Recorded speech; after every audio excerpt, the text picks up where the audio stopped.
Depuis l'aube des temps, l'humanité rêve de portails vers d'autres mondes, des portes célestes veillées par des êtres puissants, monstres, guerriers, animaux sacrés ou anges lumineux. Leur mission ? Protéger le seuil entre notre royaume et l'inconnu. Ces gardiens décident qui est digne de franchir le passage. À travers les âges et les cultures, leur apparence change, mais leur rôle demeure, sanctuariser ce qui est sacré. Préparez-vous, notre odyssée à travers les mythes et légendes commence maintenant. Êtes-vous prêts à franchir la porte? En Égypte, au pied des pyramides millénaires, veille le grand sphinx, un corps de lion majestueux surmonté d'une tête humaine sereine. Symbole intemporel de force et de sagesse, il protège la nécropole sacrée de Gizeh et les secrets inestimables des pharaons. Plus qu'un simple gardien, il est le maître incontesté des énigmes. Sa question légendaire résonne encore. Qu'est-ce qui marche à 4 pattes le matin, à 2 à midi et à 3 le soir? La réponse, l'homme, révèle que l'intelligence et la réflexion priment sur la simple puissance physique. Oedipe, en déchiffrant cette énigme, triomphe du sphinx, libérant ainsi la cité de Thèbes. Le sphinx incarne la quête incessante de connaissances et la protection farouche des mystères profonds de l'existence. Aujourd'hui encore, il captive et met au défi ceux qui osent tenter de percer ses secrets. Il nous rappelle avec éloquence que la véritable force réside dans la compréhension et la clarté d'esprit. Aux portes lugubres des enfers, Cerbère, le chien colossal à 3 têtes, monte la garde. Sa mission ? Empêcher toute âme de s'échapper du royaume des morts, scellant leur destin éternel. Chacune de ces têtes symbolise le passé, le présent et l'avenir. Héraclès doit le capturer sans armes, prouvant une force et un courage surhumains. Orphée, lui, endort Cerbère par la mélodie de sa lyre, montrant que l'art peut ouvrir des portes que la force ne peut franchir. Cerbère incarne la peur de la mort, mais aussi l'espoir de la transcender. Il demeure le symbole du passage sans retour, mais aussi de l'extraordinaire possible.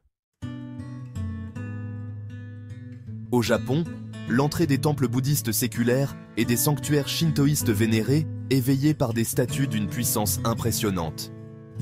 Les Nio, 2 guerriers colossaux, incarnent le début et la fin de toute existence, le souffle de la vie et son expiration ultime.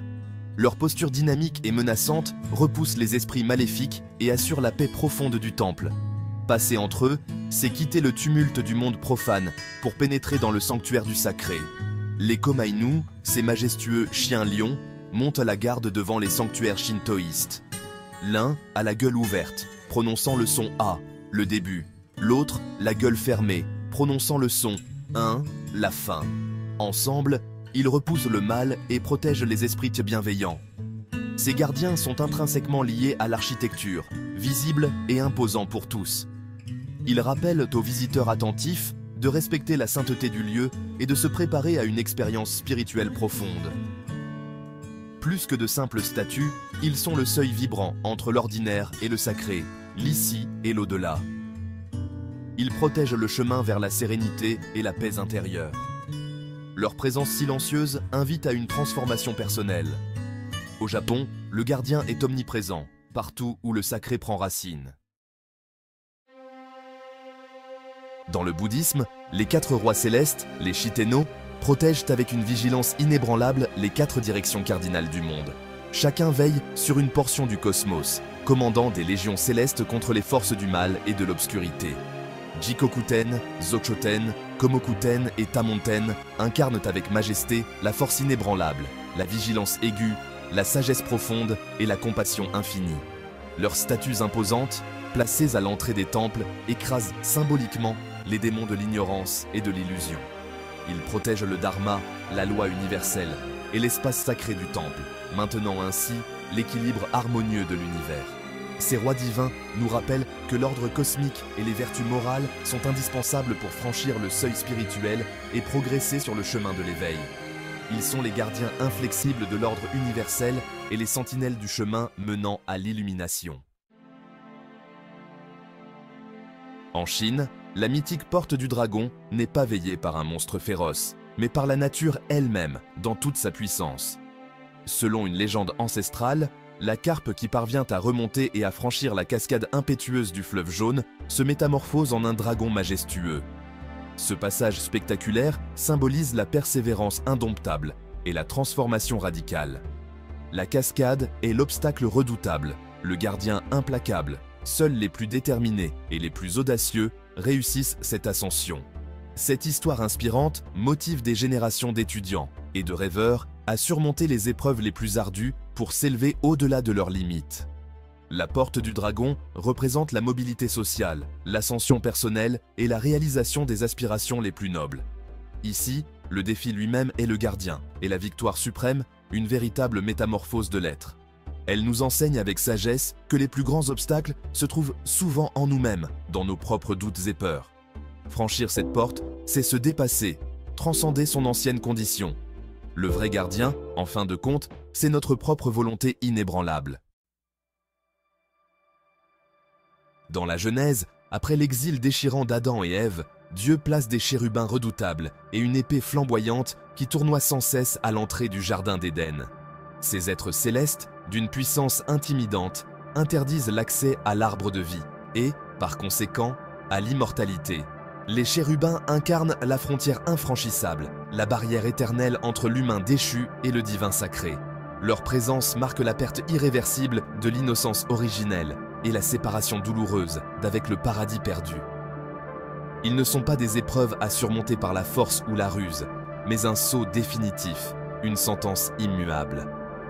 Leur image, à la fois hybride et impressionnante, symbolise l'autorité absolue et incontestable de Dieu. Ils rappellent avec une gravité solennelle que certaines portes, une fois closes, ne s'ouvrent plus jamais. Les chérubins gardent la mémoire d'un paradis à jamais inaccessible, d'une perfection perdue. Ils incarnent la conséquence inexorable d'un choix aux répercussions éternelles. Leur rôle sacré, protéger le mystère insondable de l'éternité. Ces gardiens existent-ils réellement, dans une dimension au-delà de notre perception, ou ne sont-ils que les créations vibrantes et puissantes de l'imaginaire humain, des reflets de nos propres âmes? Ils naissent de nos peurs les plus profondes et de nos espoirs les plus ardents face à l'inconnu vertigineux. Cerbère donne une forme concrète à la peur primale de la mort. Les 4 rois célestes rassurent et ordonnent face au chaos du monde. Même s'ils sont fictifs, ces gardiens ont une influence monumentale sur l'art, l'architecture et toute notre culture. Ce sont des symboles puissants, omniprésents dans nos vies, nos récits et nos sociétés. Les portes qu'ils gardent, dans un sens plus large, sont des défis bien réels que nous rencontrons. Examens cruciaux, épreuves de la vie, changements radicaux. Les gardiens ultimes sont souvent nos propres peurs intérieures, nos doutes paralysants, nos limites auto-imposées. Ces mythes sont comme des cartes célestes de l'âme humaine, des guides pour notre voyage intérieur. Ils nous enseignent que chaque passage important, chaque étape significative, exige de nous de prouver notre valeur, notre courage, notre détermination. Les gardiens mythiques sont, en vérité, les reflets amplifiés de nos propres défis à surmonter, de nos propres dragons à affronter. Que protègent-ils vraiment, ces gardiens énigmatiques? Un seuil, une frontière sacrée entre le monde familier et l'immensité de l'inconnu. Traverser un seuil, c'est s'engager dans un processus de transformation profonde. Les gardiens incarnent l'épreuve initiatique qui révèle notre véritable valeur, notre essence. Le sphinx, Cerbère, la porte du dragon, chacun exige une vertu spécifique pour être franchi. Ils ne bloquent pas le chemin, ils le rendent significatif, lui conférant une valeur inestimable. Leur présence solennelle affirme la préciosité de ce qui se trouve au-delà, la connaissance, la vie éternelle, la paix intérieure. Plus l'épreuve est ardue, plus la récompense est précieuse, plus la transformation est grande. Les gardiens nous rappellent que le sacré doit être approché avec un respect profond, une humilité sincère. Ces mythes sont des récits intemporels, des miroirs de la transformation humaine. Ils invitent chacun de nous à réfléchir à ses propres portes à franchir et à ses propres gardiens à affronter. Quelles épreuves devez-vous surmonter pour avancer sur votre propre chemin? Les gardiens de la porte céleste sont des figures issues du mythe, mais les seuils qu'ils protègent sont, eux, bien réels dans nos vies. Le voyage pour les franchir, c'est l'histoire de chacun d'entre nous.